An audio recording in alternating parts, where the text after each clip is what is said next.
All right, so let's dive into the life of Jeffrey Epstein. I mean, this is a story that's captivating and disturbing, but we're going beyond the headlines here today, using court documents and articles and even Epstein's own words to kind of unpack this enigma. So was he a visionary? Was he a master, manipulator, a grifter, gifted? That's what we're going to try to figure out today. Yeah, I think what makes this case so fascinating is it forces us to confront that line between genius and deception. Yeah. We'll trace Epstein's journey. We'll go from his early days as a teacher, where he really started to hone those skills of influence, and then to his meteoric rise in finance. But along the way, we'll also examine some of those early dealings that raised eyebrows even back then. Yeah, so right from the start, there are hints that maybe things weren't exactly as they seemed. I mean, some sources even suggest that those early financial maneuvers were pretty questionable. So that raises a crucial question. Was he always a con man, or did ambition morph into something more sinister?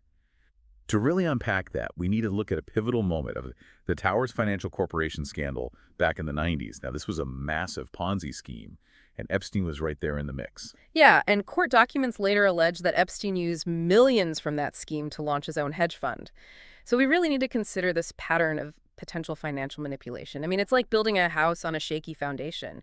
The cracks may not be visible at first, but they're there just waiting to widen. It's a chilling thought. And speaking of unsettling, we have to talk about the 2008 non-prosecution agreement. So for anyone who needs a refresher, this is where Epstein, who was facing very serious federal charges, struck a deal with prosecutors in Florida. He pleaded guilty to lesser charges, served a ridiculously short sentence, just a slap on the wrist, really, and completely avoided federal prosecution altogether. And the really troubling part is that the details of this agreement were totally shrouded in secrecy, and they continue to be contested in court even to this day. And this raises some really serious concerns about potential corruption and undue influence right there in the legal system. It really makes you question, was justice actually served, or did Epstein just manage to game the system to his advantage? It's like he was playing by a completely different set of rules, ones that only he understood. And to make things even more puzzling, let's talk about Epstein's social circle. I mean, this wasn't just any group of friends. We're talking Bill Clinton, Prince Andrew, leading scientists, academics, you name it. He even made significant donations to places like MIT and Harvard. Yeah, I mean, this is where that whole genius versus grifter line gets really murky. So was he cultivating these relationships for access and influence or even protection? Or was this all just part of a long game of manipulation, carefully crafting an image of power and legitimacy? And these questions get even more complicated when we start talking about Ghislaine Maxwell. Oh yeah, Epstein's longtime girlfriend and alleged accomplice. Maxwell was later convicted of sex trafficking, and this really shed some light on the dark underbelly of their whole operation. But her role, though, it's complex. Some people paint her as a willing participant, while others say she was actually another one of Epstein's victims, someone who was manipulated and controlled. And this leads to a very disturbing question. How culpable were the people in Epstein's circle? Were they aware of what was going on? Did they just choose to look the other way? Well, it's important to remember that guilt by association isn't the same as actual guilt, but these questions highlight an unsettling truth about power and charisma. These things can create an environment where manipulation can actually thrive. And I think it's essential to really unpack this dynamic as we look at the next piece of the puzzle. We got to talk about Epstein's Lolita Express and his infamous private island. Right, and here's where things take a much darker turn. Epstein, he used his immense wealth to cultivate this image of luxury and extravagance. We're talking private jets and a whole Caribbean island. But sources allege that these weren't just for pleasure. They were allegedly part of a system of trafficking and abuse. And this brings us to another really disturbing aspect of the Epstein story, the idea that he was using wealth and privilege to shield his criminal activity. I mean, was he able to manipulate systems and silence victims specifically because of his status and connections? This is something that deserves a lot more scrutiny as we dive deeper into this complex and really disturbing case. And even though Epstein died in prison, his shadow still looms large. The legal battles, the unanswered questions, the sheer scope of his alleged crimes, it just leaves you with a chilling thought. How much do we still not know about this story? Exactly. His death might have ended the criminal case, but it definitely didn't bring closure. The fallout from all of this continues, and it's forcing us to grapple with this uncomfortable reality. Power, charisma, and deception, they can be intertwined in ways we never even imagined. It's a complex puzzle, and one piece that offers a really disturbing look into Epstein's mindset is an anecdote from 2004.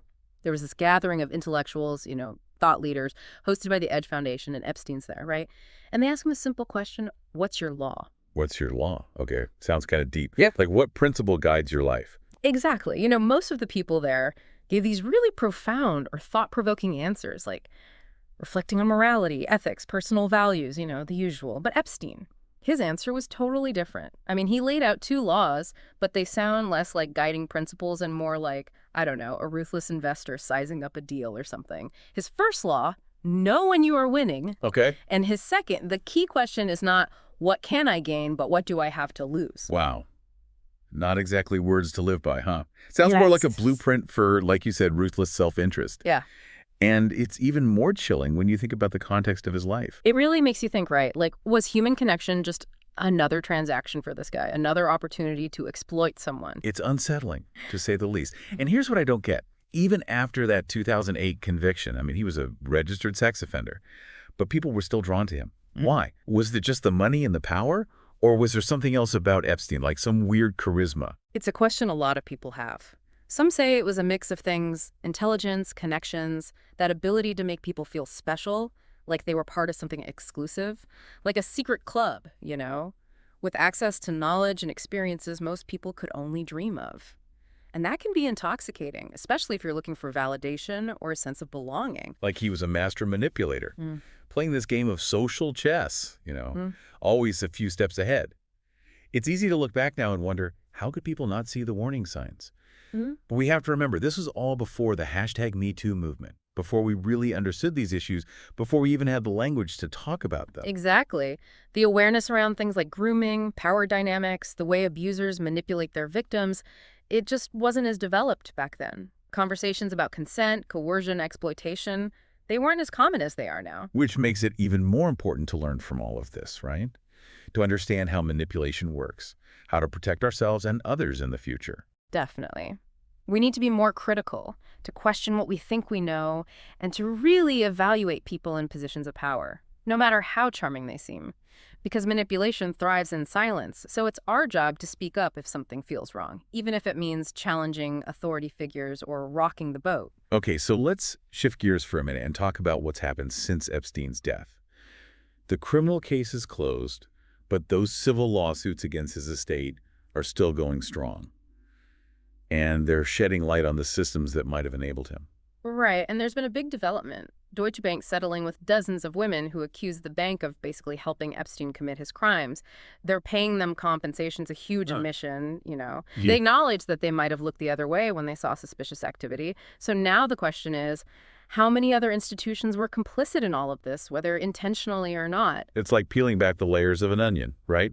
And with each layer, there's another disturbing truth about the networks of power and influence surrounding people like Epstein. And that brings us back to the central question, doesn't it? Grifter or gifted? Was Epstein a mastermind, a financial genius who played the system? Or was he just a con man who was really good at exploiting its weaknesses? Maybe it's not about choosing one or the other. Maybe the truth is a lot more uncomfortable. Maybe he was both.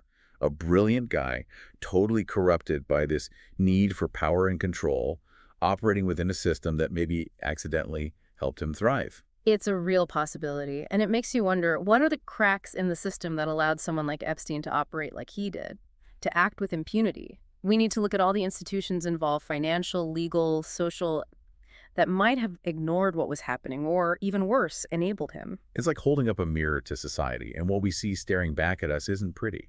It's the allure of wealth and status, the blind trust we place in powerful people, and systems that can be manipulated, whether on purpose or not, for someone's personal gain. And, more recently, there have been questions about Epstein's connections to figures like Lord Mandelson and Bill Clinton. These connections, whether through social circles or through philanthropy, raise concerns about how far Epstein's influence went, and whether those in positions of authority knew about his actions or even helped him. Now, it's important to remember that just because you know someone, it doesn't mean you're guilty of anything. But these connections highlight the need for transparency and accountability, especially for those in public office. It makes you think, right? Were these powerful people just pawns in Epstein's game? Or did they choose to ignore his behavior because it benefited them somehow? It's a question investigators are trying to answer. Maybe history will tell us the truth. But the fact that we're even asking these questions shows that society is having a real reckoning with power, privilege, and accountability. And we have to remember that even though Epstein's gone, the systems that allowed him to operate are still there. So what can we learn from all of this? How do we stop something like this from happening again? It feels like we've only just begun to understand the whole story. The Epstein case is a wake-up call. We have to be vigilant, not just in identifying people who exploit others, but also in challenging the structures that make that exploitation possible. We have to question authority, demand transparency, and hold people accountable, especially those in power. It doesn't matter how charming or charismatic they are, because wealth, power, genius, those things can easily hide a much darker truth. Absolutely. And sometimes the most brilliant minds are the ones who can pull off the most elaborate deceptions. So as we wrap up this deep dive, I want you to think about the people you admire, the systems you trust. Could there be something darker lurking beneath the surface? It's a question worth asking. Because in a world where charisma and controversy are constantly clashing, knowing the difference between a true visionary and a con artist is more important than ever. And as always, we encourage you to keep digging into the sources, to question what you think you know, and to never stop searching for the truth, no matter how uncomfortable it might be. Yeah, it really makes you think, huh? It's kind of scary how the very things we often admire, like charisma, intelligence, ambition, that they can be used for such terrible things. It makes you wonder, how do you tell the difference between a real visionary and someone who's just really good at manipulating people, especially when the lines are so blurry? It's the question, isn't it? And unfortunately, there's no easy answer. But there are definitely some red flags to watch out for. One is if someone is way too focused on their image and how people see them. True visionaries, they're driven by this need to create, to innovate, to make a real impact. But con artists, they're more worried about appearances, about building up Yeah. this persona that makes people trust and admire them, even if it's all based on lies. So you gotta look deeper, right? Beyond the surface. You gotta see what's really there, behind the charm. What else should people be aware of? Well, another warning sign is if someone constantly uses other people for their own benefit, visionaries, they might shake things up or challenge the way things are done. But in the end, they want to help and empower people around them. But con artists, they leave a trail of broken promises and hurt feelings. They see people as tools to get what they want, disposable, like they can just use them up and toss them aside. So it's about seeing who lifts others up and who tears them down. But sometimes it's not so black and white, right? Some people, they might have good qualities, but also be willing to bend the rules or even break them to get ahead. Definitely. It's a gray area. And that's why this whole conversation is so important. We need to learn how to see through the BS, to tell the difference between real vision and deception. You gotta ask tough questions, demand transparency, and hold people in power accountable, no matter how charming or charismatic they seem. Because at the end of the day, it's up to each of us to be informed, to think critically, and to not be fooled by appearances or empty promises. The Epstein case, it's a harsh reminder that blind trust can have serious consequences. You got that right. It's a lesson we should never forget. If we learn from the past, if we understand how manipulation works, and if we encourage critical thinking, then maybe we can create a future where the real visionaries rise to the top, and those who just want to use and deceive people are finally held responsible. This deep dive has taken us into some really dark and complicated territory. We may not have all the answers, but hopefully this conversation has made you think a little differently, to question what you think you know, and to be more aware in a world where charisma and controversy are constantly intertwined. Thanks for joining us.